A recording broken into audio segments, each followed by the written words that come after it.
Hey. You thought I wasn't gonna do it. We're just doing some yoga. Yeah, we're just Pre-show doing some yoga. Little dancers. Little double chin. Here, let's all see our double chins. Maj-Lis. It doesn't look.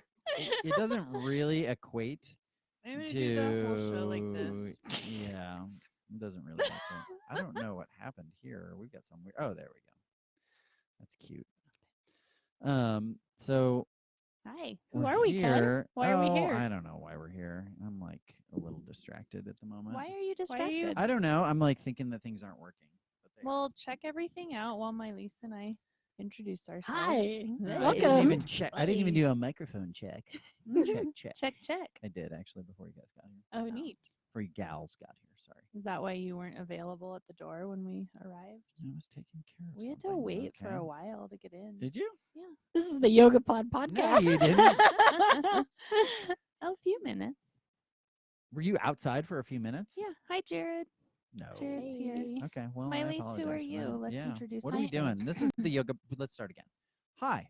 Hi. My Hi. name's Ken. I'm the co-host of the YogaPod podcast. We're here at episode 5. What significance does that have? Jana Stratton.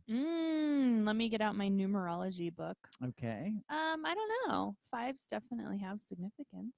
Okay. Have you ever done your life cycle number? Definitely not. What? Jana, Mm. tell him about it. Well, everybody has there's a 9, you go through 9-year life cycles. Jared Reimer is on, and I did this for him once, and Really? he was like blown away because Mhm. his year 1 was very like, yes, this is year 1. But yeah, you cycle through 9 years at a time, and so you can take your date of birth and reduce it down to one number. Hi, Kristen. And then add it to the current year. 4. And then you reduce the current year down to one number. So right now, 2019, it would be 12. So 3, because you got to reduce it down to a single digit. So you'd be in year 7. 2 plus 1 is 3 plus 9 is 12. Then 2 Anyways, plus 1 is 3. It's cool shit Whoa, because this is a lot of it math. talks about what should be going on in your life based on your cycle. Well, yeah, numerology is really cool. I mean, it's like it gives you kind of a guideline, kind of like horoscopes or astrology. But anyway, my name's Jana, and I like weird numbers. I've heard that. I've heard you like animals as well. I You like animals. I like Kitty- cats. kitty cats. I like cats. You cat lady. You going to the cat convention? I went to the cat video fest at the Lyric. It was all the best internet cat sensations. Did you really go? I did, and I Okay. laughed the whole time. It was Yeah, great. you did. So yeah. Maj-Lis, what are you into? What are you Everything. not into? Yeah, that's a better question. I like it all. Hmm. I really like yoga. All right. I do too. Who are you? Who are any of us? What does any of it mean? What does any of it mean? Really, no, that's the question you're supposed to ask is who am I? There's not an answer. But when you have the realization of your true self, which is separate from the material world, who is the observer is the deeper question. In some philosophies. Yes, thank you, Jana. Some Phosophiles. My name's Maj-Lis Delgado. Mhm. My husband and I are the local owners of YogaPod Fort Collins, which I just love. All right. What kind of doing molly you yoga. got on today? Hi, Bree. This is a heavy-lidded drishti special edition with antique saris making up the Ooh. tassel. And this particular stone is a coffee jade. Could you say that a little more? Coffee jade. I love it. I never heard of coffee jade Me before I either. got this one. Me either. And I like It's stones. beautiful. Thank Yeah, that's you. pretty. Thanks. We're here to talk about some things that maybe help our yoga practice or that have been that we've been experiencing lately. There's been some fun alternative other thing. I can't come up with words right now. Can you guys talk? Yeah. please? Yeah, different Other alternative methods of things. self-discovery. I don't know, which Modalities. I feel like we've been on this journey for a while because most of us, the three of us right here, are we really we practice yoga. We're really How many times a week? How many 4 times on do you average. practice? Okay. Last week I took 6 classes. Wow. Maj-Lis, how many do you Well, I usually practice yoga daily. take? but Oh, I take Physical. classes. Shazam. I try to do 3 classes or 4 classes a week if I Mhm. can. Yeah, we've been on a good cadence. But yeah. you know, I think we all eat pretty well. We don't really party. We do the Speak for yoga. yourself. We're Whatever. Ken's a big partier. Party down. We're pretty healthy, but Yeah. it's like we're always looking for something else to have an experience or to enhance our lives. I don't know. So we've been doing this for a while. Ken invited us to our first sweat lodge almost 2 years ago, I think. Has that been 2 years? 1 year? Probably a year ago. A year. You guys missed out Sunday night. I'm just saying. I really would have loved to go. It was too. a whole nother level. Really? Yeah, it was awesome. For those of you that have never done a sweat lodge, which most luck. people haven't, Good luck finding one. first you have to find one, which we have an in with Ken. Only Yeah. Maj-Lis and I do. Maybe. Hey, that's not very nice. Fine, you don't get to come do my cool stuff. It's about 3 hours, right? It just depends, but yeah, it can be. The one we did was Yeah. about 3 Yeah. hours. It was magical. It was a full moon. Ken took us to this place On a journey. Yeah, he took us to this place Somebody's that backyard. Yeah. I envisioned was going to be like out in the country and like a field, and we were like in Denver in somebody's backyard. For sure. It was real weird, and lots of people we didn't know, and lots of ceremony. But and it was really nice. How hot do you think it gets in there? 140? I really have no idea. I feel like that night it was like 140, 145 degrees. Is that feasible? Yeah. Maybe it's like hotter? Maybe like I've had not that particular lodge, but I've had ones where I feel like maybe I was getting poached, like an egg. 165. Which is so interesting because the setting and the surroundings and all that like melt away during the experience. You're just there. You're just there. It doesn't none of it matters. It's complete darkness, and the heat is the challenge. Well, and it's the intention that you set behind it, which is that's how it is with a lot of things. Like that's how it is when you step on your yoga mat to practice. And I don't know if you guys have watched any of those episodes of Explained on Netflix. Have you watched any of those? No. They're pretty interesting. So there's one about psychedelics. And they say the same thing that we've all heard of a bad trip. Maybe we've even had one. But it's all about more than one, but yeah. It's all about the people that you surround yourself with for that experience and what you bring to the experience. And so they're saying that things like that you can come with the intention to quit smoking or heal from trauma or something like that. And I feel like it's the same, and the sweat lodge is the same thing. It's like, what are you bringing to that moment? Maybe that's nothing. Maybe that's just the intention of a clear head, Sure. But it is magical. It's really tough too. I mean, there's a lot of it's similar to being in the hot studio like I was last night, where I had that moment of you've never left a hot class before, and tonight's not going to be the night. You have to dig deep to kind of stay in there. But I think those experiences are the kind of things that help you kind of realize your true potential and help you step outside of yourself to kind of view things differently. Well, totally. And we don't have this opportunity in everyday life. I had a student leaving my class this morning who was like, I found my breaking point today. And it was awesome. And I was like, oh yeah? And he's like, yeah, you don't have the opportunity to do that every day. I think Brad would argue differently. Because did you listen to that episode where he was on and Ken and I were talking about experiences and how these experiences help us to this is one of Ken's he doesn't favorite like phrases? words. Please don't say up level. Oh, Jesus. I was going to make a notation that was not going to be able to his use Banned his words. no words No list. up leveling. But Brad was saying that he doesn't agree and that he thinks that you can have those experiences in everyday life. And in fact, that's the point of everyday life. But it's hard to achieve. It is hard to achieve. You have to practice it first and have an infrastructure to understand what that feels like. And I think that's what we're always kind of interested in, is like, where is our opportunity for growth? And there's never going to be a point where like you're satisfied with that. So that's where these other modalities and experiences come in, because there should always be a new challenge, right? Our body has a memory, and as diverse as we can be with our actions and experiences, both physically and mentally, the more diverse and prepared we will be out in the rest of our lives.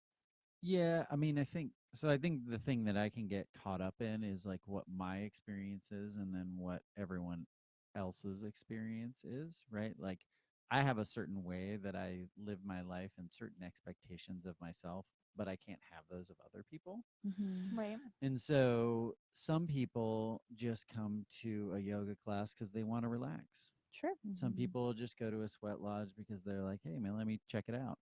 Sure. Some people go and float because they're like, I don't know what this is like, or go and do jujitsu because they need to get some aggression out, right? Like and it's not, and although it doesn't line up with like what I think it should be or whatever, I also can't be so arrogant to think that I know what's best for people.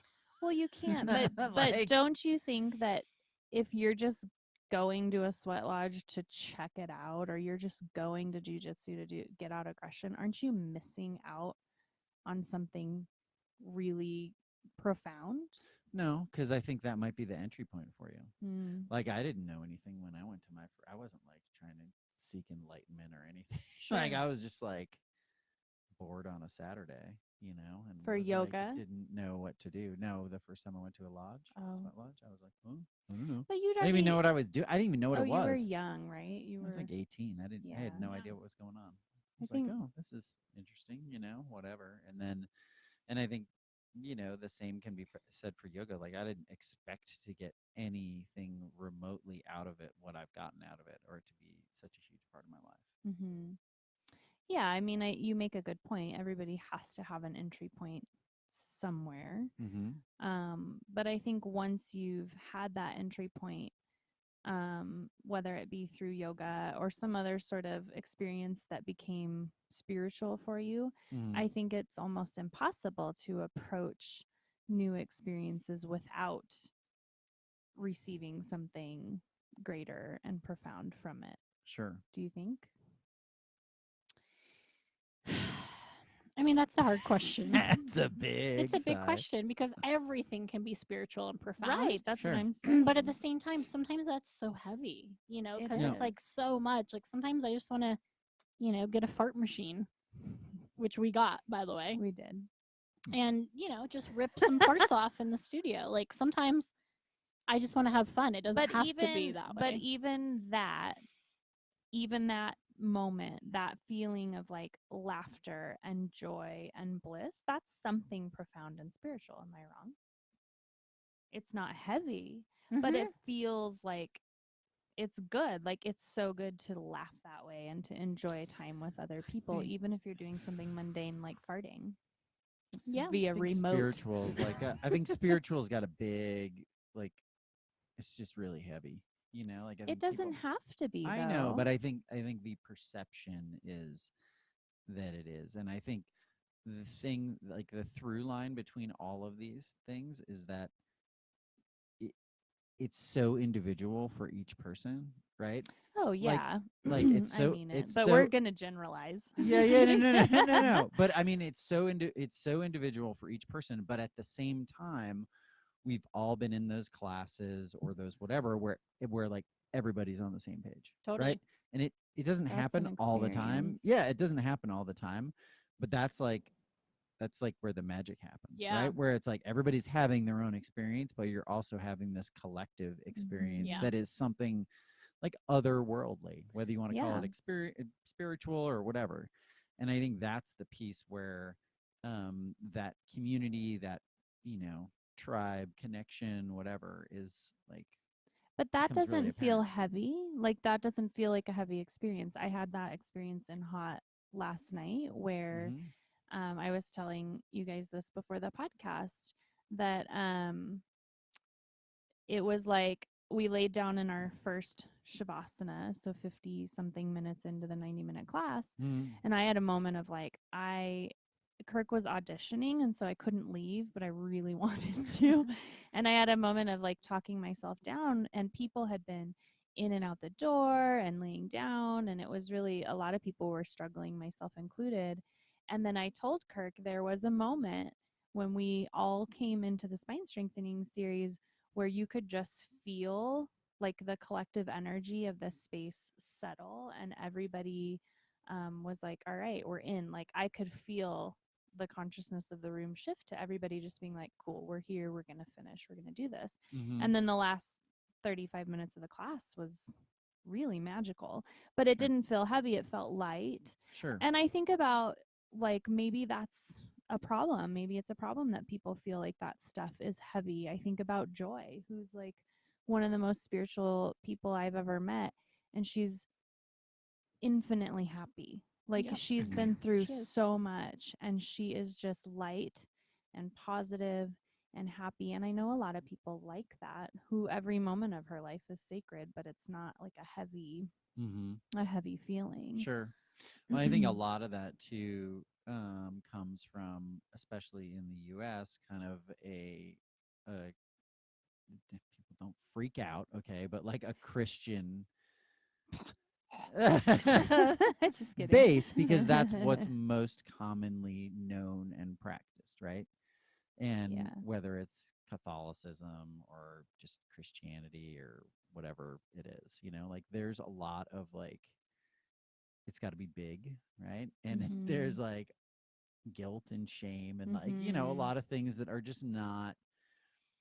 So I think the subtlety of spirituality and of having like a connection can be lost on people at times, and that there's also a sense that in order for it to be, it's got to be this like burning bush experience, for lack of a better. Well, all like, the stories in the Bible are intense, and all the moments are like these big scary or whatever moments. And I don't think people, like a lot of people probably don't separate religion and spirituality. Sure.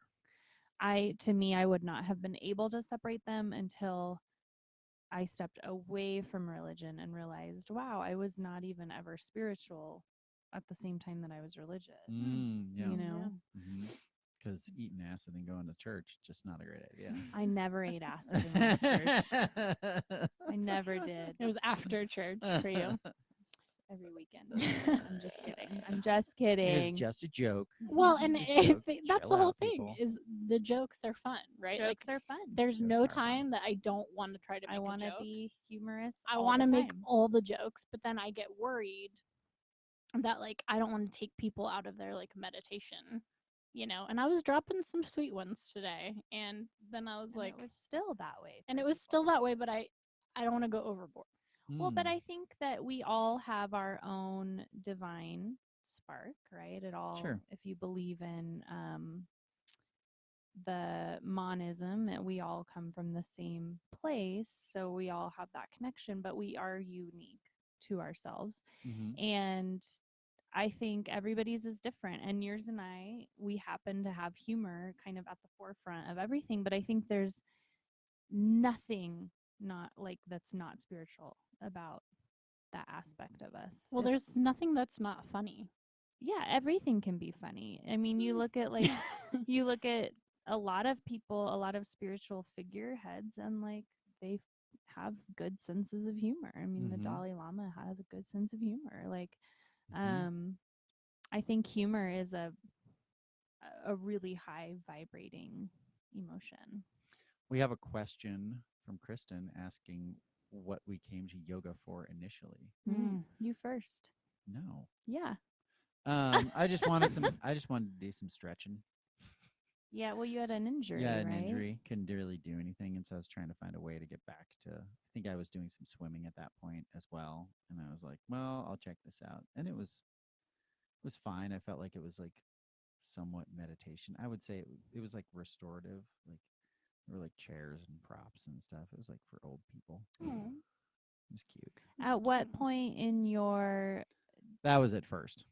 Okay, when did the shift happen for you? Because I know that yoga's more than just stretching and physical for you now. I think it was pretty immediate with those first like hot classes that I went to, because I was like, this is really hard. I can't do this. And then once I started to not have to think about the postures, and I knew what the series, or like somewhat knew what the series was, like got familiar with it, then it was like something shifted, and you get that like, I don't know, that I can't even explain what the feeling is. It's but there's the a feeling feeling that we're talking there's about a feeling with all afterwards. of these. Yeah, but I other totally had it today. things. Like after I went and did a flow class, flow 2 class, I was like, oh yeah, this is the thing. There it is. You know. What Whoop. about you, ML? I was Did you say whoop? Yeah. Whoop, there it is. Yeah. I was a dancer. I focused on ballet, and it was just for my body. I wanted to do more good things for my body. Mm-hmm. I was lifting weights, and I was like, yoga makes sense. When did it shift for you? It was after really, the birth of my daughter, when it was like, I had a C-section, and it was more like about not the physical practice, but like not like carving out time to not take care of a small human, and then that's where it really started to transform from there. That's cool. You? It's interesting because I've heard both of your stories like a million times, but I never get tired of it.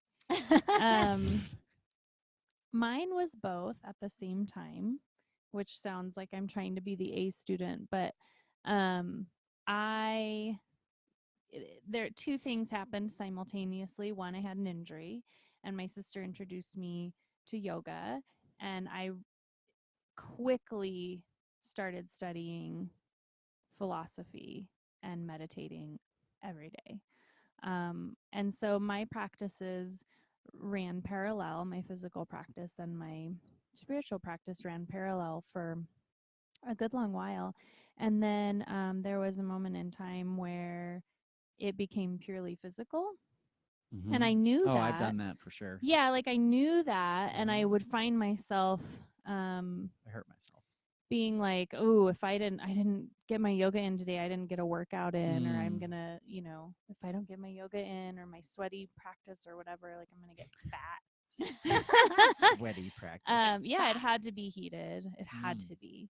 And that maybe lasted a year or whatever. I think probably teacher training was maybe like that turning point again for me, where I was like, okay, let's balance it back out. But I think with any practice, it ebbs and flows. You've got seasons. My practice now, I would say, is really well balanced between physical and spiritual. And I think, that feeling you're talking about, Ken, it extends beyond the yoga studio. And that's some of the things that we're kind of talking about in terms of the sweat lodge and these other modalities. Yeah, and they're, let's use that word. So it's interesting. There's a guy him and his wife have been coming into the studio. They practiced at another studio in town, and when I was deep in my practice, I saw them there all the time. We were practicing at the same place, and they came in about a month ago and took my class, and we made that connection, like, oh yes, I remember you from here. And they did their trial, and then they came in and threw down cash, cold hard cash, for 2 annual memberships. And they're like, we're here. Like, this is everything we want in a studio, in a class, all your teachers, everything.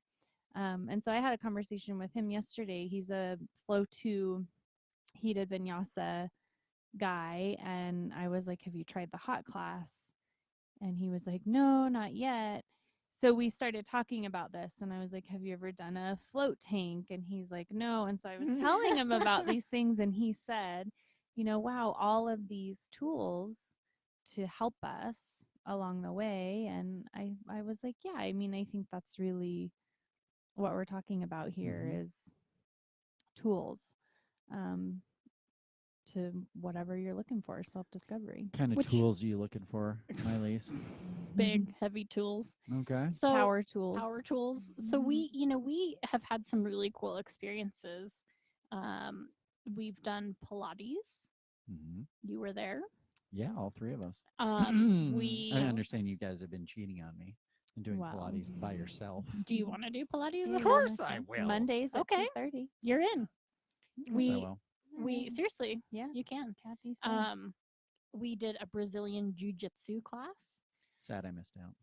Yeah, you guys, it was really, really cool, which I want to talk about each of these we need individually. to break them all down. Yeah. But like something that was really fascinating to me about Brazilian Jiu-Jitsu is, even though it's a martial art, like Ken, it was interesting because you brought up like people want to get their aggression out.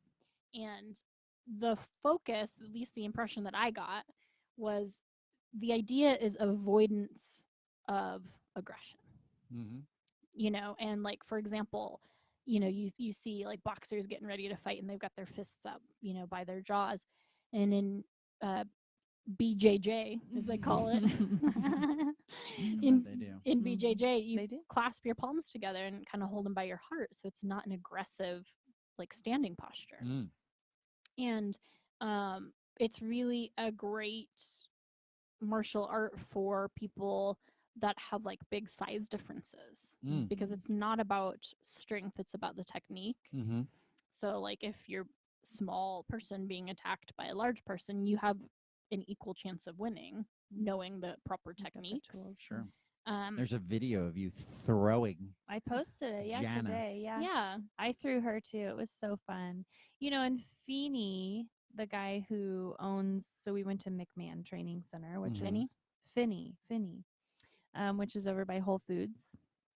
And when we walk in, I loved it because he gave a little speech before and after, and I fucking love speeches. It was a great speech. I always have it. If you don't know this about me, in every setting I have a speech mentally prepared. Really? Yeah, I can give a speech on the fly, no big deal, because I've mentally prepared one weeks in advance. So like any event I'm going to, I've got a speech prepared, which is why I ended up speaking at a funeral on accident of somebody. Like I knew the deceased's husband. I grew up with him, but I didn't know his wife at all. But I ended up speaking at her funeral. It was like out of body experience. Anyway, he gave this really great speech about how when you come to McMahon in particular, and when you come to Jujitsu, it translates into the gentle way. And he said there's, it's probably a lot like yoga, that there's really no room for ego here. Because you're doing, like, you're choking people and you're wrestling them, and you have to really understand and feel like safe with the people that you're with. Yeah, of course. And know that you can trust these people. And so it was a very gentle, like, here we are flipping people, but it felt really calm, really gentle, really safe. No aches and pains the next day? I mean, I was sore, but like it was like a workout sore, not like a I've been beat up sore. I didn't have like an injury. I worked muscles I hadn't worked in my abs ever, maybe ever. But it was really, and then he gave a speech at the end, just talking about how community is really important and culture is really important. And they had a lot of the same kind of ideas and values that we have at YogaPod. Cool. Which I thought was really neat, because you think of martial arts and you think of fighting, and this is really the goal of it is to empower yourself to feel confident that if you ever were in some sort of confrontation, that you could defend yourself without killing or severely injuring someone else. And I think that's important because I think I told you guys I went on that hike and I felt like a little unsafe, vulnerable. There was somebody, one other man up there, And I would never want to like kill somebody. So how can I defend myself without really doing severe damage to somebody else? And that I think is an excellent tool to understand that there is a way. It very much aligns with yoga. There is a way to even face a possible attack or confrontation in a yogic manner. And that's what I learned. It's like control, yoga's control of yourself, right? Physically, mentally. I feel like the BJJ is like physical control of another person. So it's just taking those same tools, projecting it onto somebody else. Like, you're not going to be calm. I'll show you how to be calm. Yeah. By rear naked choke holding By putting you to sleep. Wow. In you 10 will seconds. go to sleep, or I in will 10 put you seconds. to sleep. Yeah, so we learned the chokehold where you come around the front of the neck and align the elbow under the chin, and then you put your other hand behind their head and you squeeze, and they go to sleep in 10 seconds. Did anybody go to sleep? No, but he was like, if you want to let it go a little long, like just to see, you can. And so he paired me with Kevin, who's like 7 feet tall, and he huge, like plays water and I'm polo like and hiking him up on my hip, and he's a big dude. And I let him go a little bit long, and it was like 4 seconds, and I was tapping out. I'm like, okay, but it was, yeah. I mean, you start to tunnel in and go to that land beyond. That's fun. But the other thing I really think translates well with jujitsu is body awareness. Yeah, like that proprioception. You have to know where your body is, where the other person's space, body is. And to understand, like, oh, I'm supposed to wrap my hands around his tricep, and there's a certain grip you're supposed to achieve where it's a 5-finger grip. And I think about postures like standing bow pulling and totally but floor bow and stuff, and it's like these Grip are the strength. same.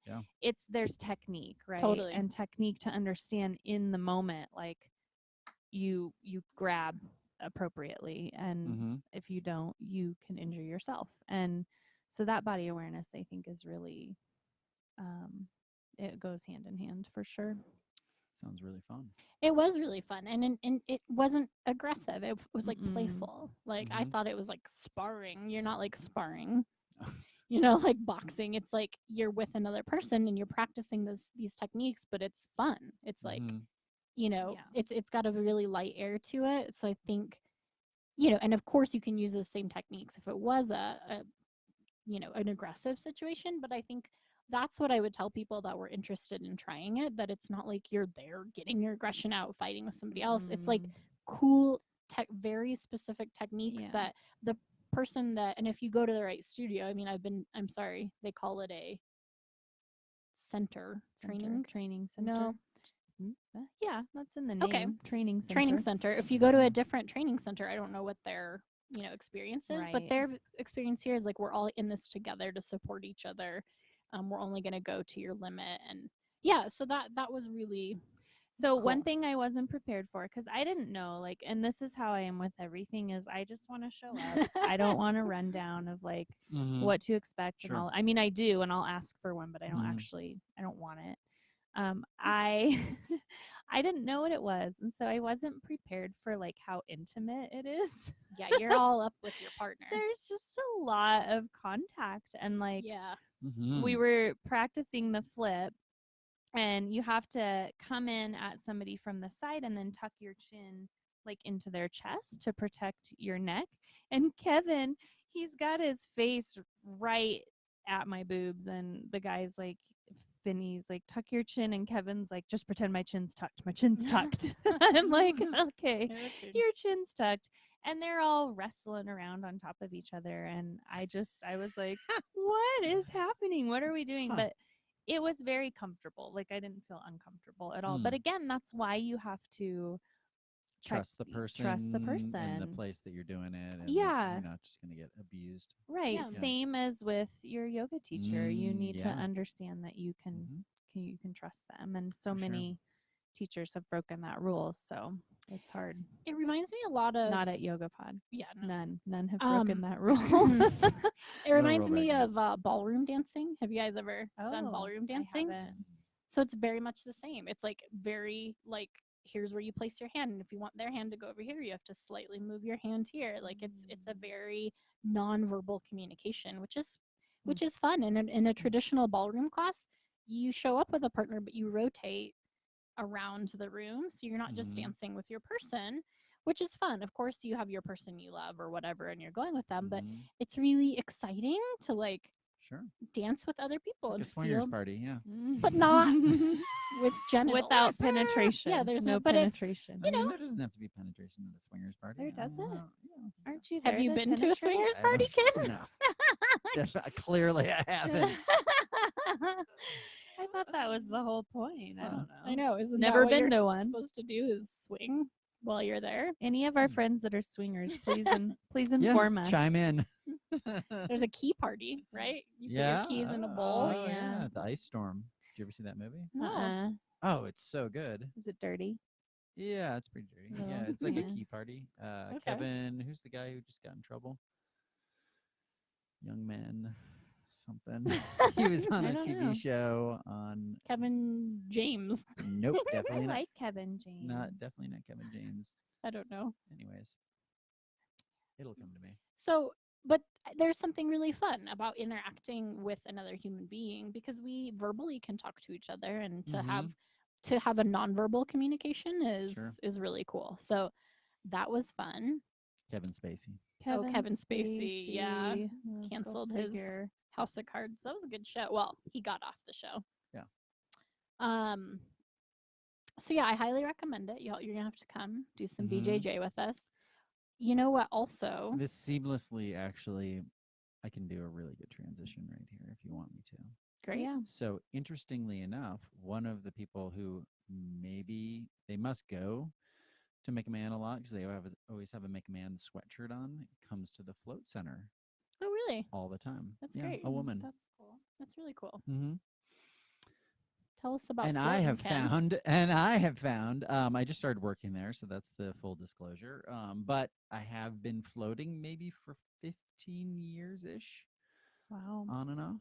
Do you I know, guess. Ken, the kind of the background of the guy who created the float tank? Yeah. Can you give us a rundown of that? Nah, I don't know it really well. Well, can you give us like John Lilly. okay. Yeah. He was what I think you would consider a psychonaut. Okay. Psychonaut. Can you Right? tell us what that Okay. means?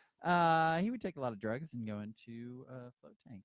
Okay. They What based happens in a movie- float tank for people who don't know? They loosely based a movie on him back in the 80s, would be my guess. What movie? Altered States. Altered Days of States. Thunder.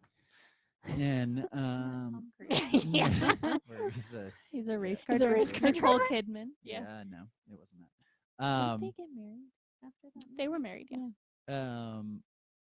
But I think the idea, at least my understanding is that you can get to an altered state of consciousness if you start removing all of the input that we get every day. So like right now, if you're listening in your earbuds or you're watching, you're getting all sorts of input from your ears, from your eyes. If you're sitting down, from your butt bones, your feet, there's a lot of input that's happening, right? And Mhm. so when you go into a float tank, there's 1,000 pounds of Epsom salt. It is body temperature.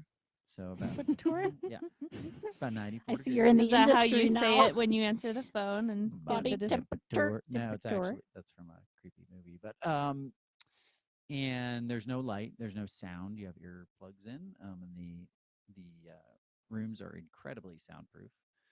And then you get 90 minutes to just completely detach from the outside world. And the last time that I floated, so I'm trying to float every week now to see cool. what happens, and Wow. I might actually start floating twice a week. That's awesome.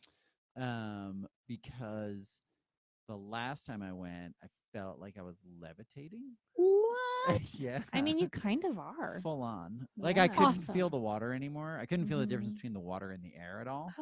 And then there must have been some air movement to signify to me that I was like Am I floating up towards the top of the like I literally Maybe you felt I was were. floating up to the Maybe top you of were. the tank. That's incredible. So That's pretty tell cool. us about the place that you're working at. So it's right just north of Whole Foods, right next to McMahon Training Center, as a matter of fact. Ha! Imagine that. It's called Samana Float Center. It's owned by a lovely couple, Paul and Heather Clift. Cool. They also own the Samana Float Center in Denver, in Rhino. They are deep in the float community. Nice. They just hosted the float Cool. convention down in Denver. And they know an immense amount, and they have put their heart and soul into this place. That's awesome. And it is beautiful inside. You guys have both been in there, right? Yeah, it's And awesome. It's astounding. It smells nice. It smells nice. It's very tranquil. Everything is very sanitary. It's triple filtered, UV ozone, and a microfilter after every use. So, all the water goes through this pump 3 times. So you're not floating in 12 people's water. Nope. It's essentially brand new. But yeah, it's an amazing experience. They're all 90 minutes. And I think I wanted to go back to Jujitsu real quick. Of course. Yeah. Because I don't think you guys are ready to, but at some point you're going to have some sort of announcement between YogaPod Yeah. and McMahon, right? We are. McMahon There's Which going we to can be some preface sort of it. and It's gonna be CrossFit Evolve. So Yeah. We just, although if you listen to this show, you think all we do is yoga and talk about yoga, which is 99% of our life. We do see value in, as we've talked about these other modalities, and we really wanted to make it easier and more accessible for people to try all the things. So we have a OCO Fitness discount program that we're going to be launching really soon. Yeah. That's going to be a significant discount on memberships at other locations for you or anyone in your family. If you're if you're a member at YogaPod, you'll get a sweet discount at McMahon or CrossFit Evolve. So yeah, and it'll we're be going to cool. continue to add to those fitness partners as we grow and continue to make those partnerships. I'm sure it's I think one of the things that Maj-Lis and I are really passionate about is, for us, we could be completely happy just doing yoga for the rest of our lives. Absolutely. And that's it.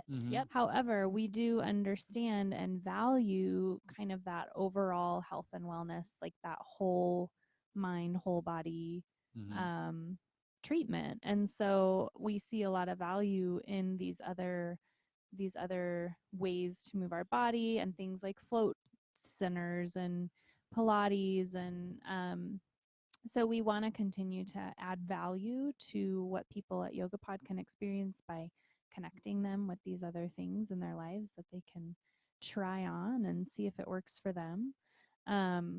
Which Pilates, you guys, also is so awesome. Yeah. I've been thinking about it a lot. Like, Yeah. Maj-Lis and I did an hour session, and it went by quicker than the 90-minute float that I did.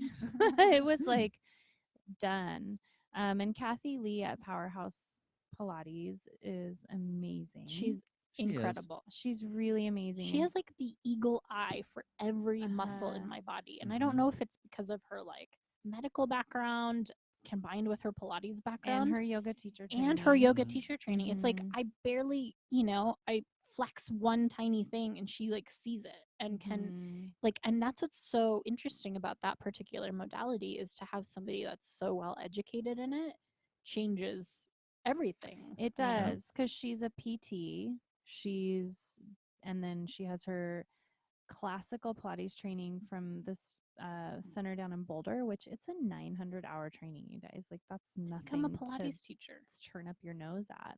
And then she has a yoga teacher training as well. And she's been doing this for like 14 or 15 years, I think. But the thing that I'm noticing about Pilates is, like, we were doing just these roll-ups, right? Like, kind of like the sit-up you do in the hot class, where you're just rolling the chin to the chest and rolling into a full sit-up. And she could tell just by the way we would lower back down where the tightnesses and the weaknesses were in our spine. Like, I avoid those like the plague. Just to let you know, the whole like roll back on your and then to the front of your mat. I just roll over. Well, you won't avoid it in Pilates when that's all you're doing. Yeah. And she was like, okay, I can see now where we need to work. And so yesterday she put us on the reformer, and we were doing these planks on the reformer. So the reformer's a big piece of equipment. It's like wood and springs and a bar, and you can do a million different things on it. Sure. And It looks like those old school credit card machines. where that you like color have on to it. yeah. The carriage moves forwards and backwards, and that's how you get like the movement and the mobility. She put us in a plank where we're pushing the carriage out, pulling the carriage in, and she goes, "This is the Pilates move that told me that I need to add Pilates into my yoga practice." And today I'm so sore in like these little tiny intricate muscles in my abs and my hips and my glutes. And it's really the thing that I thought was so awesome. And yesterday was the first time that I'd had this experience. Is it was just Maj-Lis and I and Kathy and our breath. And it was so just mindful and meditative and hard, but like I left feeling really revived and like strong and clear-headed, and it went so fast. It was really magical. It's like, this is great. Well, and I feel like all of these things lead to, and I bet Bill can chime in on this, he just joined us, that there has to be a link to getting older and doing things that make you feel uncomfortable, that you don't know how to do. Like there has to be a certain amount of vitality that comes with that. It's a brain thing, right? Yeah. Yeah. I mean, it's got to be, right? Because for me, I think most people's natural reaction as you get older is, I don't want to do something that I don't know how to do. Totally. Right? Yeah, because you don't want to be embarrassed. It's uncomfortable. You don't want to be bad. embarrassed. You've been embarrassed 1,000 times already in your life, right? You're like, I don't need to go through that again. You're starting to feel confident about who about you something are. or whatever, X, Y, or Z. But I feel like that is like somewhat the wellspring of youth. Ken, you're so right. You're so right. Like, I think that's what teacher training does for a lot of people. Is Sure, like all of a sudden, as an adult, you're learning in a way that you haven't had to learn. And maybe you're terrified years. of talking in front of people, and you're like, okay, well, I guess I'm doing this. Or demonstrating a posture gets you so out of that comfort zone. And then you learn. It's like this exponential growth of like, wow. And I was thinking about that, and not to make this all about me, but when we love you, Jana. I love it. Yeah. I think about Maj-Lis all the time, and this is why Maj-Lis is so successful, is because she doesn't give a shit if she looks ridiculous, or if her breathing in Kundalini sounds like bedroom breath, or if she's like spitting or whatever. Like, she's all in. She's 100% all in on everything she does. And it's because of that commitment that the growth takes place. And because of Maj-Lis, I have been so willing to step outside of my comfort zone just 100 times over in the last 2 years. And it's profound. I mean, I left Jujitsu feeling like I would normally have been so embarrassed to be paired up with some cute 20-something man and like asked to flip him over and like hug him and get weird. But I left being like, wow, I mean, that was like a conquering of an uncomfortable situation. And that's huge for all sorts of things. I'm sure Brain. Can't wait to take you guys to go shoot bows and arrows. I've done it. I love it. It's so fun. Well, let's do it. Yeah. It's like one of those other things. Sign me up. So much fun. Yeah. Good team builder. Yeah. Yeah, that's a good team builder. And I think you're right. I think that's probably it's like those little key. it's like those little things, especially ones that are like they require intricate and intense focus. Right? Well, and it's so interesting. First of all, Jana, thanks for your kind words. I just like doing stuff, you know? And I was thinking about that on the way over here. Like, all I want out of life is to do cool stuff with people I love. Cool stuff, yeah. Just cool stuff. Yeah, taking out the garbage. Man. You know, that's the goal, right? And luckily, Jana is so willing to do anything and support all that. And so at the end of the day, like when they talk a lot about what happens in your brain when you're a novice, and then what happens in your brain when you're an expert at something. And I think, you know, it's really interesting, the brain science behind it, because like when you're new, they talk about arrows specifically, like bow and how much energy it takes. Like they do like a scan of your brain, and like all of it's lit up when you're brand new, like learning something.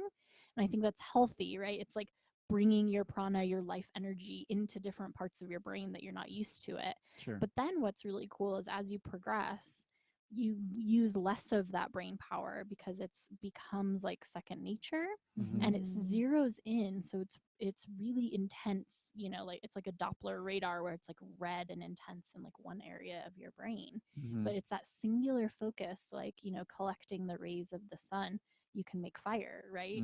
Because that's so intense. And they say like after 10,000 hours or something of doing something is when you become an expert.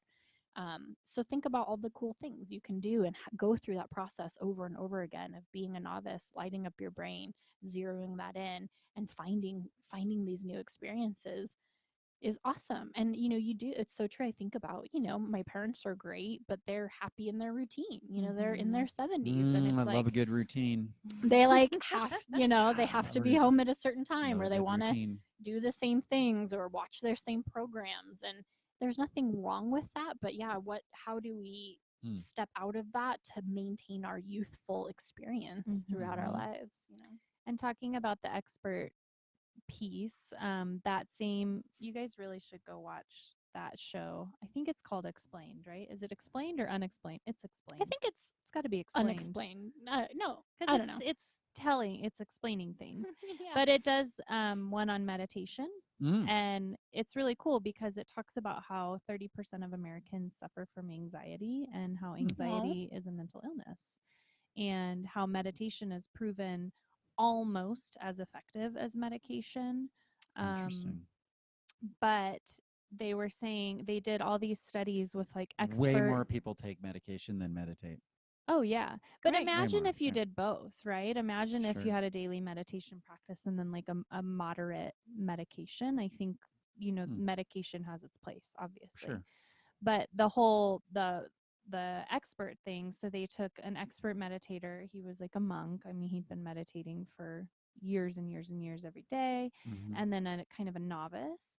And they did brain scans. And what they found was, as an expert meditator, certain things happen in your amygdala, and then I think it was your frontal lobe, where any sort of distraction through just like daily life or while you're meditating, like loud noise or somebody yells at you, fart machine,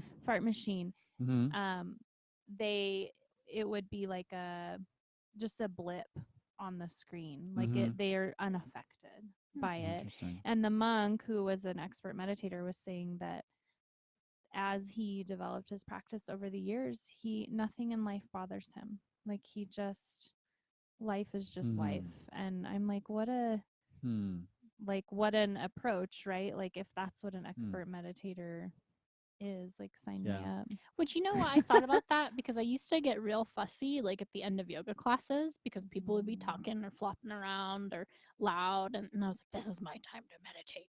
I'm going to relax after class. But now I appreciate those distractions, because if I can tune those out, I don't even know what the hell's going on after class. Like I look around and I'm like, oh, nobody's in here. Like where did everybody go? Like I literally don't even hear people. But most people aren't there yet. No. If they're new in what that looks like. And I get it. I get that the distractions seem intense, but the goal is to embrace the distractions, because you can't have a hermetically sealed environment out in the real world except for a float tank. And right? but here's the thing, right? And it's true, and I would guess it's probably true of jujitsu as well. It's like taking what we learn there and then out into the world is the yoga. That is the float tank. That is the jujitsu, right? Like and all of these tools are practice. Like all of these things, like going in there and having this set amount of time. It's the same thing with meditation, right? Having the set amount of time that you put aside to, you know, quiet your mind or become mindful, or however you want to look at it, or go practice, you know, X, Y, and Z, taking those pieces and bringing it out into the real world. And so, you know, when your kid, you know, comes over to you and gives you the middle finger, you don't lose your mind and put him in a rear naked choke. Yep. Totally. Right? That's like what I do at bedtime. Go to sleep. Sleep, That's- sleep. Sleep. I mean, that's why we do the practice. It right? is. And just like we were talking about before the podcast, you're going to be in the studio and it's going to be hotter than you want it to be. There's going to be people leaving. Somebody just blew their nose in their towel. And then you watched them wipe their face. That's me. You fell out of a posture. Your Yep. shorts have rolled down and now your gut is hanging out. Then they rolled up and you have a camel toe. I mean, Oh. You do? Camel Dave, toe. it's called a Ken's- Not moose typically. knuckle. Ken's It's called a got a- moose knuckle. Ken's a moose But knuckling. all of these things are going to happen, and that's the practice. And you can't be irritated or annoyed or Right. whatever and stay in your practice. You have to let those things go. Agreed. Here's the Bill, brain science. Is this the closing yeah, comment? this is the closing comment All by right. William Bromley Jr. the third. The The third. third. Okay, yeah, the third. third. Challenging learning experiences build and strengthens synapse connections between neurons, helping to support neuroplasticity and probably helps to generate new brain cells, Ooh. which helps mitigate brain cell loss due to age. Wow. Harvard Health Publishing. That's a Bam. big deal. That's like, Bam. Neuroplasticity. I love that It's word. true. It's science. Yeah. Dude, of course there's science. Of course there's science science, behind bitches. it. Science. Yeah. Science. Oh, fun. Right on. thanks, I love Will. it. Well, thanks again. That was a real treat. It was. Your and treat. you You're a are. Kenneth? treat. You're always a treat. You're a real And go treat. check out these places: McMahon Yeah. Training Center, Samana Float Center, Powerhouse CrossFit Evolve. Pilates, CrossFit Evolve. Yeah. All of them. Support your Good local people. business Yeah. owners. You can come into and YogaPod. do I some mean, yoga. we want to hang Yeah. out with you too. Yeah, we Yeah. want to see you. Nectar just opened down Yep. the way. Juice bar. Go grab a tribe. juice. Yeah, Awesome. all the peeps. Rate and review us. Let us know how we're doing. We will see you again next Tuesday. Woo! Bye-bye.